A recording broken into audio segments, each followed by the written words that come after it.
But essentially what I want to do is introduce you to this group process tool called consensus validation.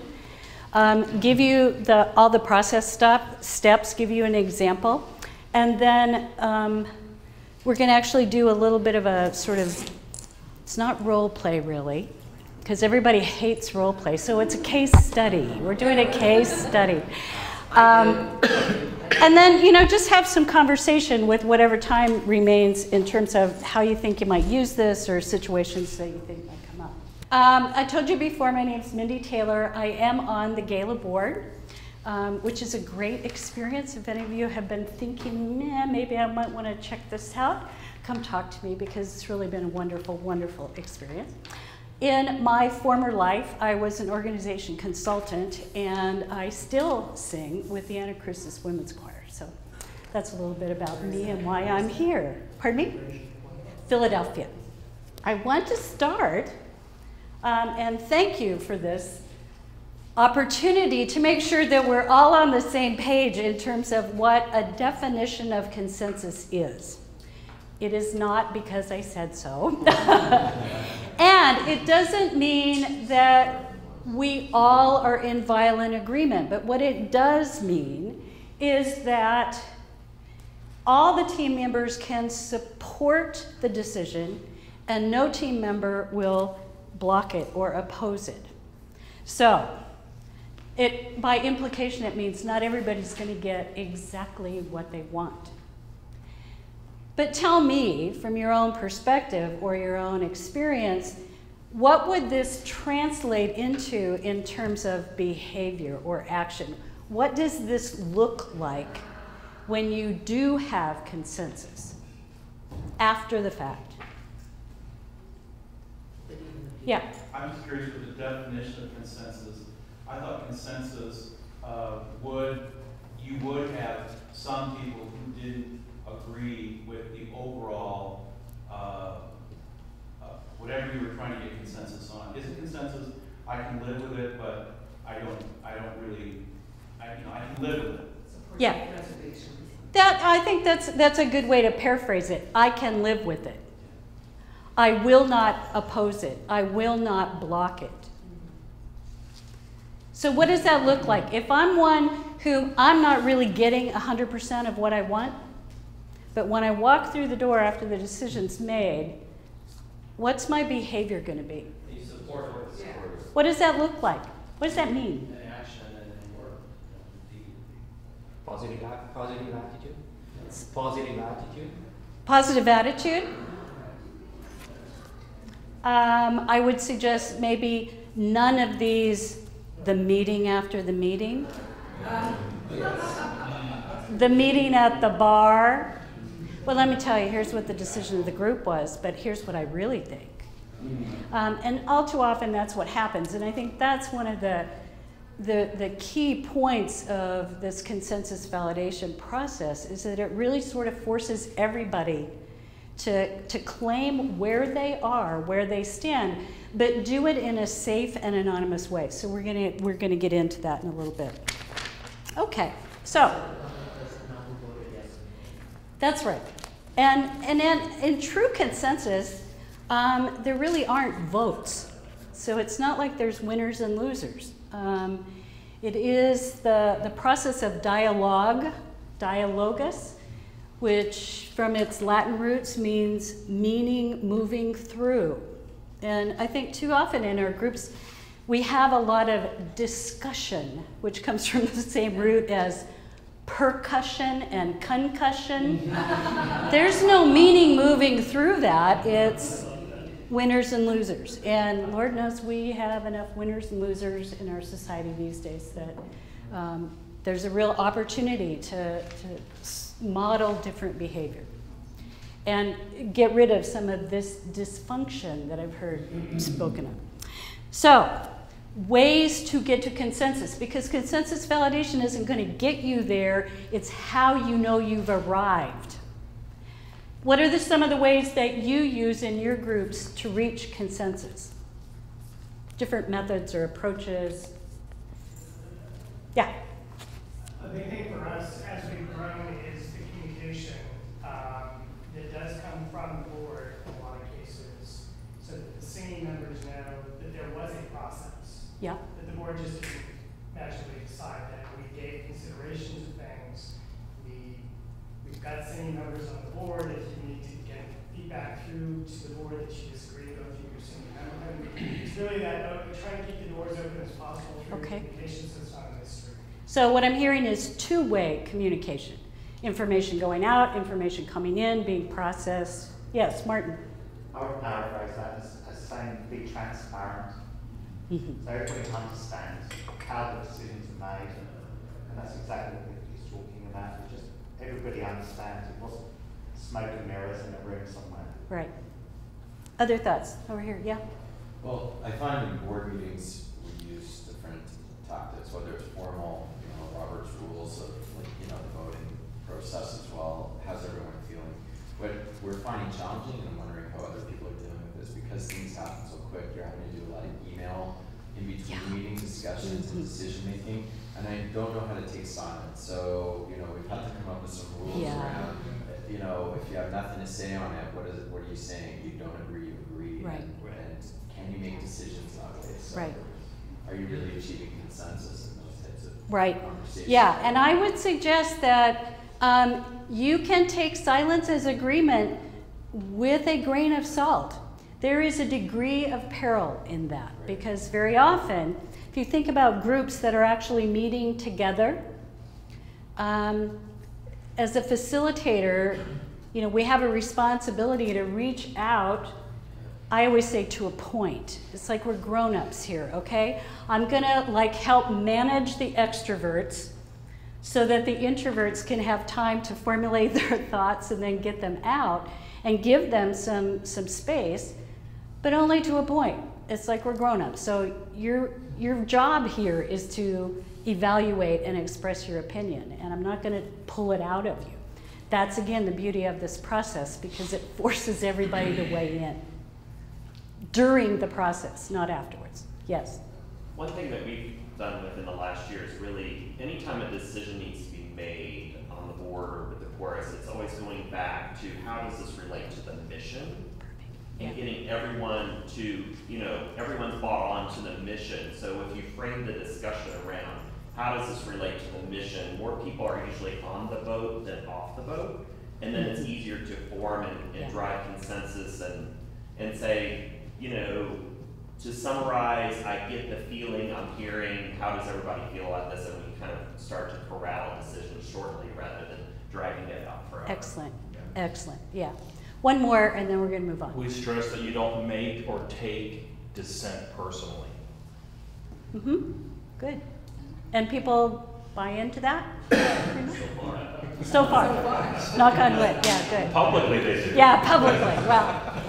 Well, and there are literally techniques or methods that you can use in your meetings that help facilitate all of the kinds of conversations that you've been talking about. So you're familiar with the method of multi-voting? No. Just real quickly, and if anybody wants to spend more time with me talking about some of these things in particular, I'm happy to do that. Multi-voting is where, for example, if you have any number of different ideas or suggestions and you want to get a sense of where the group is in terms of what's ranking higher versus lower, you can either tell people that they have 5 votes, and with a marker they can mark, or what I like to use are those little round adhesive dots that you buy at the office supply place, and you give everybody a certain amount of dots, and they get to literally place them on a flip chart to express their vote. So they can spend 1 dot on each thing, or they can put all their dots on just one idea, or anything in between. There's another technique where you can use Post-it notes to do the same thing, or you can use Post-it notes as a way of brainstorming. It's like brainstorming, but it's writing instead of talking. And so people write one idea per little page, and those get posted up. So there are a lot of different methods like that that are kind of fun, and you know, you can get all the ideas up there, and a lot of times what you hear is things like, oh wow, that's a really good idea, I didn't, and then, well, this links with this, and you know, so then you can start to cluster ideas together. So whereas it seems like maybe they're different ideas, when you really start to look at it in the collective, they're not really more alike than different. So we could spend like an hour or more talking about that, but we'll move on for now, okay? So if these are ways that we do that, then what are the advantages, the thumbs up part, of building consensus? Yeah? You tend to take great ideas, because everybody can come up with ideas, and narrow it down, and then you finally get to now focus on what the goal is for that decision is. So you can go into implementation as getting out of discussion, getting into implementation. Yep. Other thoughts? Yeah. They could also create a sense of ownership in the idea, like Perfect. everyone contributed to it, so you feel that it's more meaningful. Yes. Other thoughts? It honors everyone's voice and opinion. Yes. Did you all hear that? Honors everyone's voice and opinion. Excellent. I think too it helps minimize, if not eliminate, implementation problems. Same thing could be said for sabotage. It does happen. Okay, so flip side, challenges, issues. We've already heard the biggest one, I think. It takes a lot of time. Because everyone has a lot to say with their voice and opinion. Yes, yes. What else? What are some of the disadvantages? Speaking as a non-board member, I can appreciate the I can live with that decision aspect of it, but the flip side of that is I'm still angry that it is that decision. Yeah. You know, it's still not, I really don't like it, I can live with it, I really don't like it. So that, and then I have to, if I'm a board member and I'm supposed to be portraying the consensus personality to everyone else, it might feel, and I might behave very disingenuously with that decision. So that's when you go to the workshop tomorrow about handling difficult people. No, it's true though. But I think using consensus, say as opposed to just a yes-no vote, up-down vote, it lessens that, hopefully. A hand here and then a hand there. So my question is around how do you get champions around consensus, right? If I accept that consensus is better than up-down passions that go around that, if what most of us are dealing with is a lack of engagement, even among board members, if the best you can say is, I can deal with that, then who is really pushing this forward in terms of implementation? Who is excited and rolling out of bed every day over, I can live with that? Got it. Can I ask just one favor? Can we hold that question till the end? Because I think that is a really, really good question, and I think some of the content and conversation ahead will answer that, at least in part. And if not, then we'll come back around to it. Okay? Yes? I would say one of the challenges to consensus decision making is it always favors the way things are until you've made that move forward. So the folks that are really anxious about we need to have change now, but you haven't come to that decision yet, the way things have been is the default in a lot of cases, and I think that can feel really frustrating to people that are anxious to move forward in that time. Yeah. I saw a hand here, and then we'll move on. I understand that consensus, getting consensus to come to an agreement, as opposed to a yes/no vote, say the parliamentary procedure, all in favor, say aye. When you do it that way, you know, it's definitive. The answer is what the most votes wins. That's it. Right. As opposed to consensus building, can you live with this? I can, but then you've asked the question, but then you really can't. So then what? Right. Right. So perhaps part of the issue is how we frame or how we define what does it mean you can live with that? Because that can be this whole continuum of behavior, and if live with that means I'm going to stay angry and upset for the next 6 months, that's not acceptable. What is acceptable is whatever that would be. Yes? I'm just wondering, is it possible that the course of action that is reached through consensus from the really practical point of view is really not the best way to move forward? Ah, now that's an interesting perspective. Same question, can we hold that for the end? It's not really the best. We all agree, but it's not really the best. Yes? I think probably maybe a downside from consensus might be that in order to come to a consensus, maybe you're willing to allow compromises, and maybe the decision has become so compromised that it's watered down and it's ineffective, and then maybe you're really not making effective decisions. Possibly, yeah. That's what I would worry about. Possibly, yeah.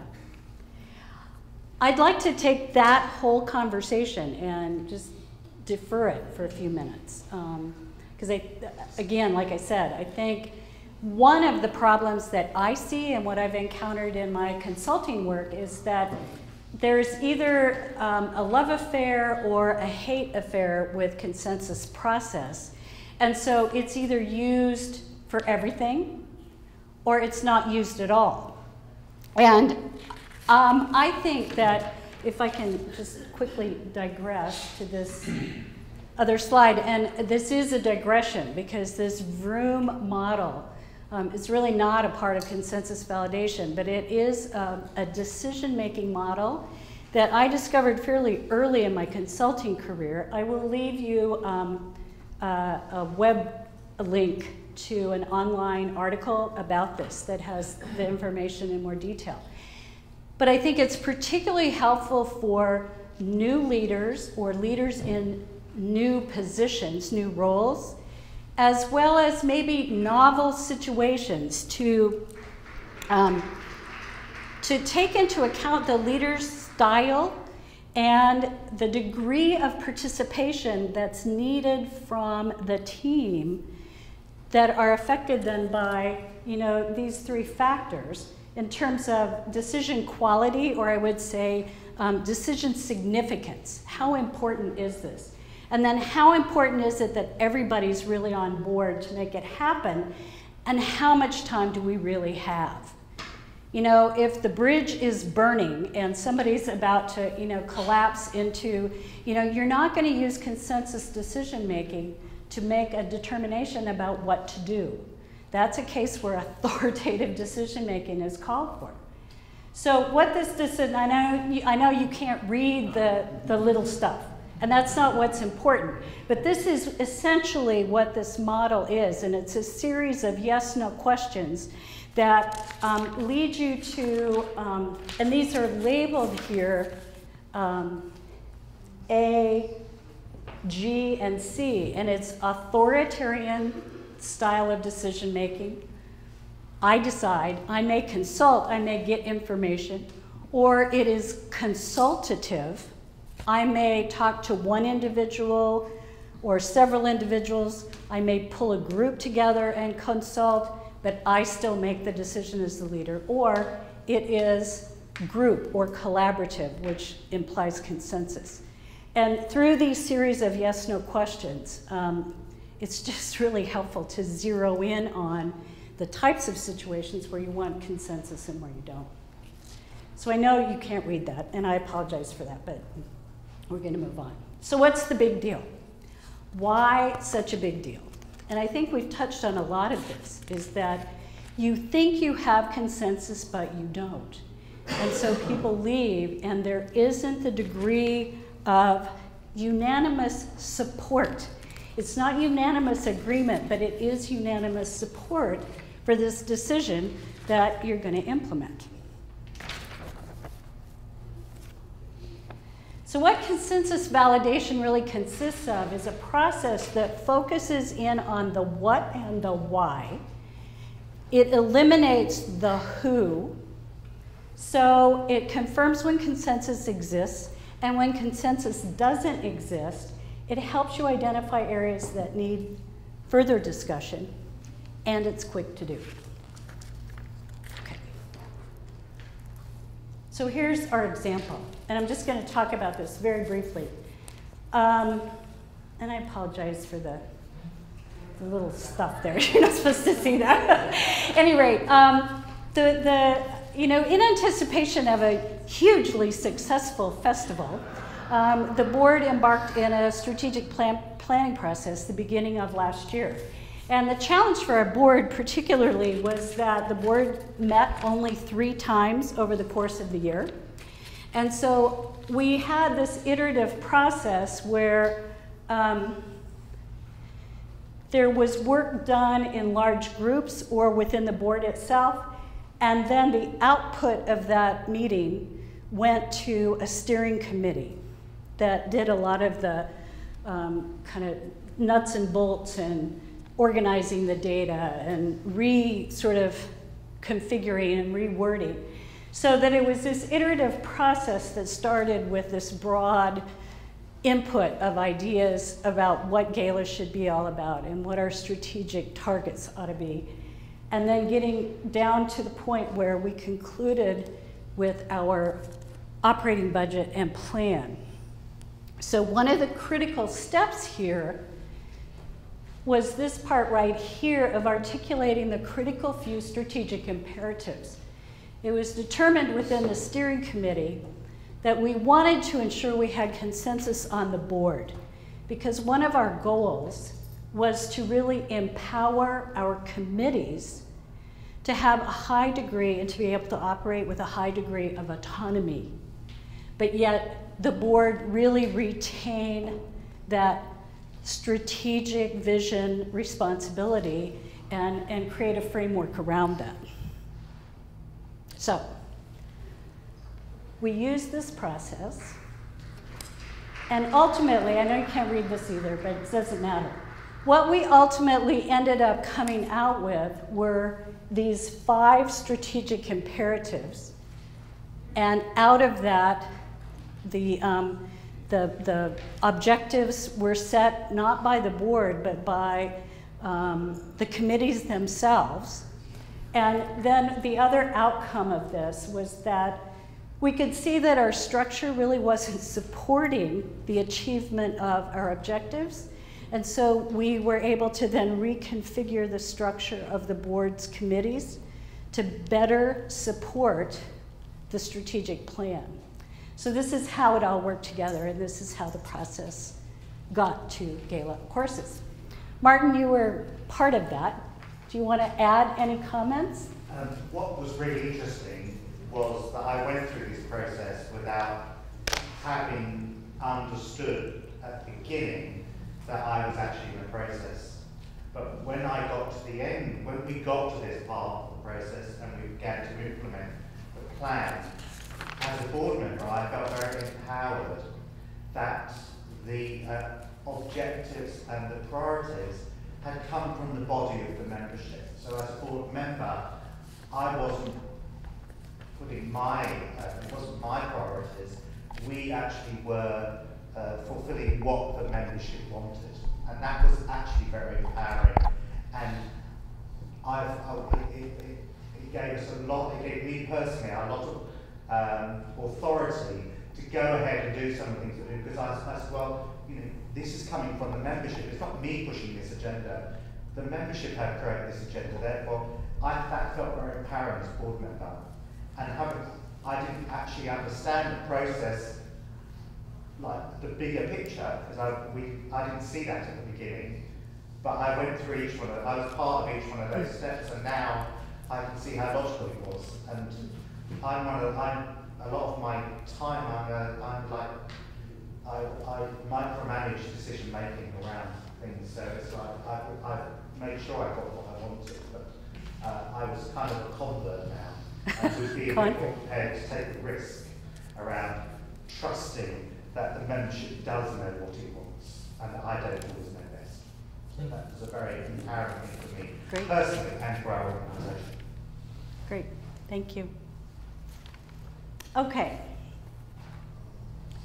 so to kind of make up for lost time, I'm going to whip through these slides really quickly. I want to talk about the process, and then we're actually going to try it on. The facilitator, whoever that might be, prepares in advance a list of questions, and it can be a short list. The number of questions we're going to play with today is 4. And on a blank sheet of paper, each of you is going to get the opportunity. So maybe we could start handing these around to save time. I think I have enough, and if not, these are really high tech. They're W Hotels notepads cut into little pieces. But if you would take one, just take one and pass one. So on a blank sheet of paper, you're each going to have an opportunity to help with this case study that I'm going to give you in a few minutes. And each person votes anonymously. And then what I'll ask you to do is at each table, put all your pieces of paper together and shuffle them around, and then take one. And it can be any one except not your own. And then what I'm going to do is call for, okay, on question 1, how many voted 1? How many voted 2? How many? And so I'm just going to tally how many votes we have on each question. So once we're done with that, we'll have some sort of a matrix up here. High-tech matrix, yeah. And if all of the members of the committee vote in the 7 to 9 range, you can declare consensus. If 2 or more vote, either 4 through 6 or 1 through 2, you can see that, well, there's general acceptance, but we need to have some more discussion, or we got a problem, either with the issue or there's a problem in the team. So you can pose your questions to be about the decision itself, or you can pose your questions to be about the group process or how we're working together to come to that decision, okay? So that's the decision, that's the process. And then when consensus fails, when you've got really low scores or too many in the middle, you need to just take a time out and go back and say, okay, what issues might cause some of our team members to rate their support for low? Or what aspects have we not considered more fully? You notice it's all about what. It's not about who. We don't care. Well, we might care who, but we don't really care who. We don't say it. That's right. And here are the rules. Like I said, you don't have to write all this down because I think probably this document is going to be up on the website like today. So each person votes. It's anonymous. And the rule of 2 here, and I put a little asterisk by this because according to the authors of this process, one of whom is a gentleman I know who's actually on the faculty at the organization of the School of Organizational Studies at Wharton. His thinking is that, and I think this is a function of how large your committee or group is, that it takes 2 people to declare that you do not have consensus. When the board did this, there was 1 person who was voting lower than full consensus, and the board president at the time wanted to take the time out and discuss further because it was his determination that it was really critical enough that we had to talk through the issues. We had to find out what else was going on. And then you vote again. You adjust your plan and vote again. And when they went through the process a second time, then there was clear consensus. So that's the rules. That's how it gets played. Okay. So I'm going to read to you a little scenario. It's very simple. This would not meet our rule of significant decisions in this setting. In a given organization, It might. Remember, this is a role play case study. Yeah, when you hear some of the details, some of this might be familiar to you. Okay, so here's the and the caveat here, any resemblance to any real organization is purely coincidental. I made this up, I promise. Okay, the Sassy Sisters Women Choir has been around for 2 decades. Their current concert attire hasn't changed significantly since the choir started. And of course, the opinions run the gamut from, oh my God, these are ghastly, I can't stand to be seen in them, to, oh, these costumes represent our history and we can't give them up, right? A few things that all do agree on is, one, they are uncomfortable in warm and hot weather. They are unflattering to the majority of the women in the choir. And even the diehards have to admit they're a little bit dated, okay? So, costume change has been approached as a topic numerous times over the years, always generating lots of acrimony and no decisions. There is a green Gestapo. Green is sort of the color of the choir. And they are responsible for making sure that everyone meets the color requirement, and any deviating from the approved color is dealt with promptly and harshly. Now, countless rehearsal hours have been taken up on the topic with no resolution in sight, so the choir has agreed to let a committee make the recommendation. So today, we are the committee, a committee of 25 people. Okay, first of all, we would never do that, right? But included in the committee is Sophia, who's a young singer, and she has lovely tattoo art on her arms that she wants to share with the world. And so she's really frustrated with the current costume. There is Alex, who is very avant-garde. She has spiky hair, and it's always a different color, and she wants something that really gets the attention of the audience. And then there's Amelia, who's one of the founding mothers, and she starts to cry every time we start talking about changing the costume. So, at the beginning of our meetings, the committee has made the commitment to one another, to us as a group, that we're not going to report back out with a recommendation until we're all in agreement. And the facilitator has declared that it sounds like we're in agreement here. So, the facilitator is going to call for a vote, a consensus validation vote.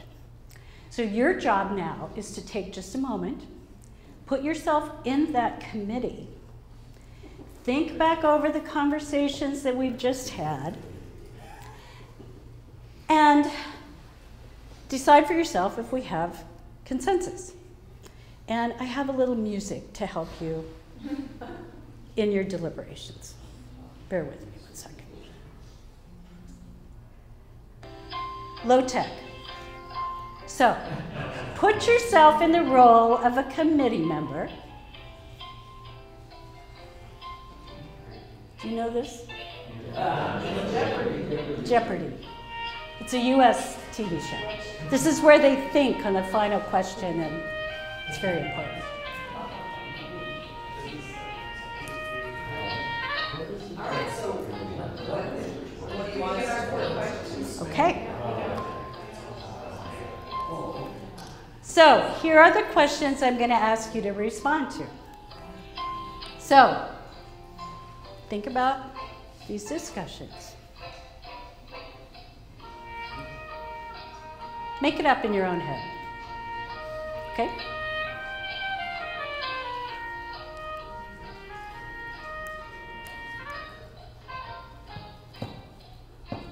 So you can't see through. Yes. So, number your paper 1 through 4.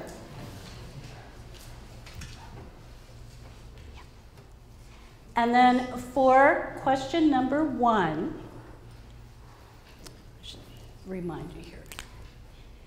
Answer that question for yourself on a scale of 1 to 9. What is the conclusion? Make whatever you want. Doesn't matter. 8, 9, or 7, 8, 9 are 7, 8, 9 are yes. High. Is the conclusion is that the facilitator said their agreement? Yeah. Of with what? Here's going to be our costume. Yeah, here's going to be our costume, and here's what's going to be. Okay, okay. So whatever that is for you. Okay. Because that's not the point of the exercise. The point of the exercise is to, so let's say it's tweaked a little. So, do you personally agree with the team conclusion that it's one that you can support and will not oppose? Remember, you're playing this in your head. We're all members actively supportive. We're all members, do you feel all members, will actively support? And then were your ideas heard and respected? Were others' ideas heard and respected? Just a clarification question. Are these the types of questions a facilitator would ask themselves to know, did I do an effective job in facilitating consensus building? Or would these be the questions you would ask members of the committee? You're asking members of the committee. Because we're trying to determine, we think we have consensus. It sounds like to the facilitator we have consensus, but I'm going to check this out with you. So the questions aren't necessarily about the content of the decision, but about the process. Or about the process. Here's the decision, X, Y, Z. So it could be anything. Right. Okay, have you all filled out your 1 through 4? Yeah. Okay, so put your papers together, shuffle them around, or just trade so you don't have your own.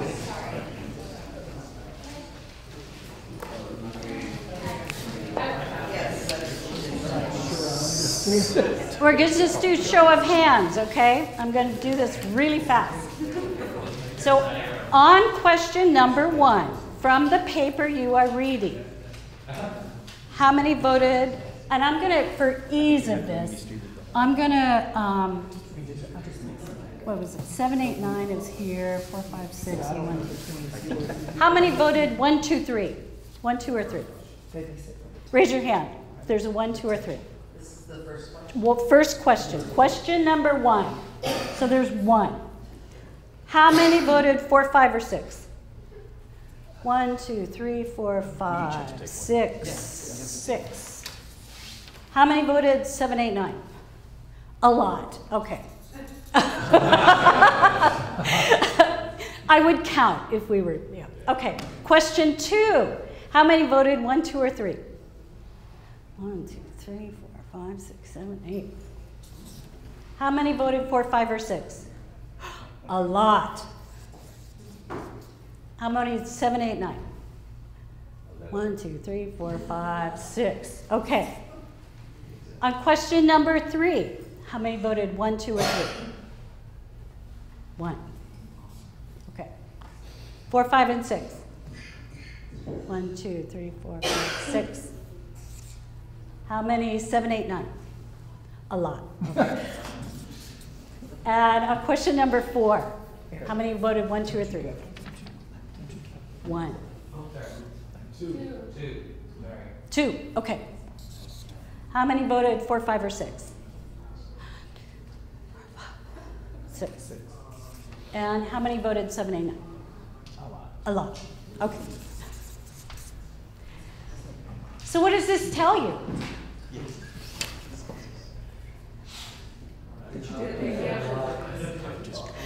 A, they can't live with the decision, and B, I think you had a bad facilitator. No, I mean, if you go back to our chart, there clearly is not consensus here yet. Now, in reality, your committee is not going to be 25, 26 people.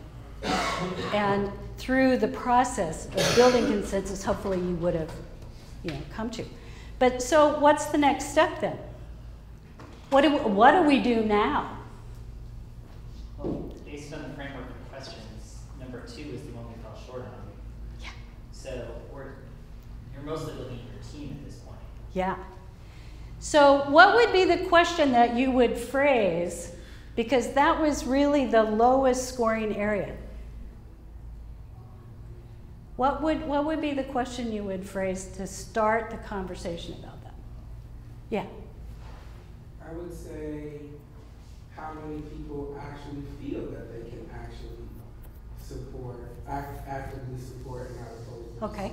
decision. Because what there might be is that people feel that other people won't do it, and then some people may feel they can actually do it, but aren't being perceived by Okay. That's legitimate. However, remember we talked about that it was about the what and the why and not the who. And it's about being anonymous. So how could you get at essentially that same information but asking the question a little bit different way? Who can help him out? Yes? Well, when you want to start identifying issues that were negative as opposed to positives. Right. So what would be the question you would say? What were the issues that would keep a person from supporting it? A good way to phrase it is what might be. Because you're not asking people to declare what the answer is, but what might be some reasons that members of the group don't feel that all committee members will actively support and not oppose? What might they be? And then, you can write them down on a flip chart. You could have people write down their issues like anonymously on, Post-it notes and put them up. And, take a look at that, let everybody see what that is. And then what I would suggest is you take a break. And you let people go and, be with their own thoughts. And then, after 10 minutes or 15 minutes, you come back together. And you sit down and you have some further conversation, and then you take it from there. But you see this process, this validation process. Remember, my preface at the beginning of the exercise was, the facilitator thought there was consensus in the room. And particularly if you have a lot of quiet participants, that's a very easy thing to happen, is you can take that silence as agreement when, whoa, surprise, it's not. And it's disappointing in one sense because you thought you were there, but you're not. But it's really a gift because now you have the opportunity to dig deeper and really figure out what's going on. Okay? So, let's see, where are we? So, I want to come back to, some of the questions that were raised earlier that we didn't really talk about. And I also want to hear kind of some additional thoughts about, so what do you think of this tool? And do you see situations where you could use it? Do you think it would be helpful? Just anything. Yeah. We're about to hire an assistant AD, and I can anticipate we have 2 current candidates, and I expect there's going to be a lot of discussion about which one we're going to go with. It's a very critical decision. Critical decision, yeah. So it definitely meets that importance criteria. Yeah. Yes. I used this in my former life, and the problem was I was in the school system, and we had teams of teachers, and it was important that the teams all agree as to what they were going to do for their students. And I found that in one particular level that the problem that I had is I had too many chiefs on each team and not enough individuals. If that makes sense. Yes. Everybody wanted to be the one in control. Mm-hmm. And it was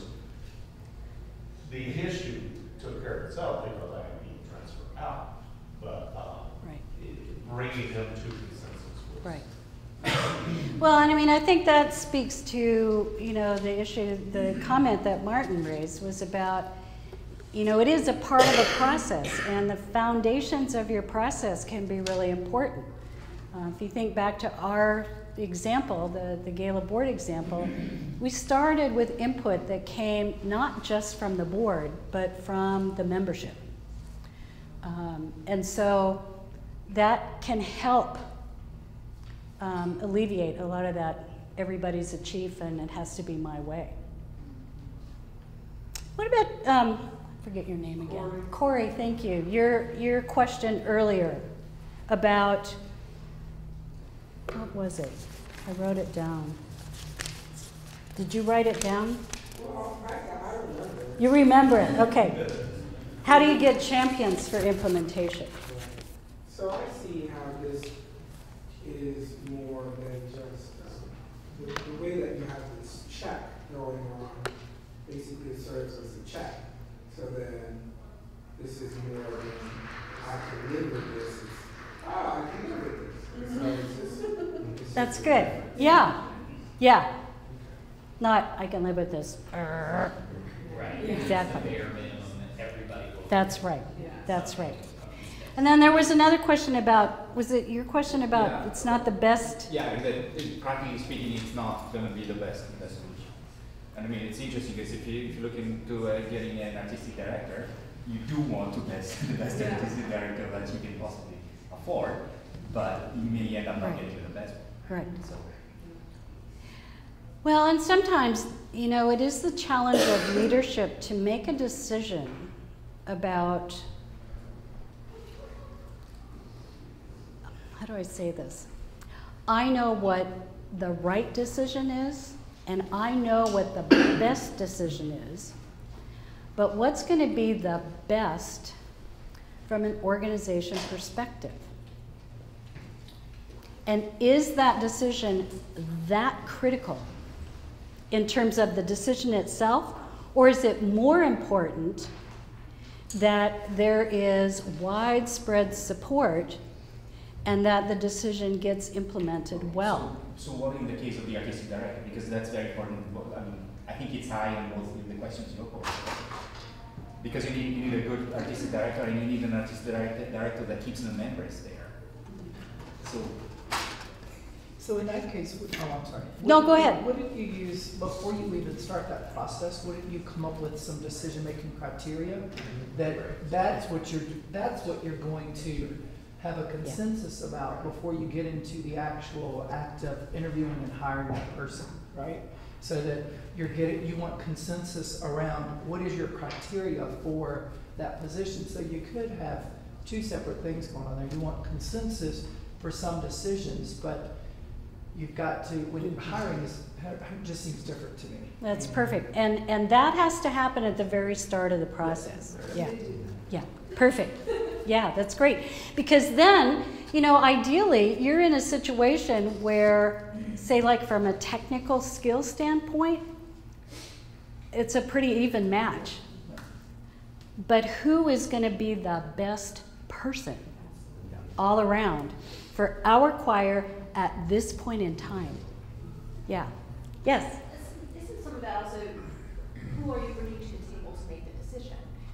And you might not bring your 50-member chorus to the table to make that decision. You're bringing a representative group and your people that you trust in being represented and not just the hiring committee. Right. Yeah, general rule of thumb, the smaller a committee and the smaller the decision making, if your process is sound, the greater integrity you're going to have with that decision and the quality of the decision. Any other comments? I know we're running a little over, and I apologize for our technical problems. Yes? I guess the question is, when obviously you can't get a consensus, how do you live with that? How do you move on? Possibly with a decision that is necessary.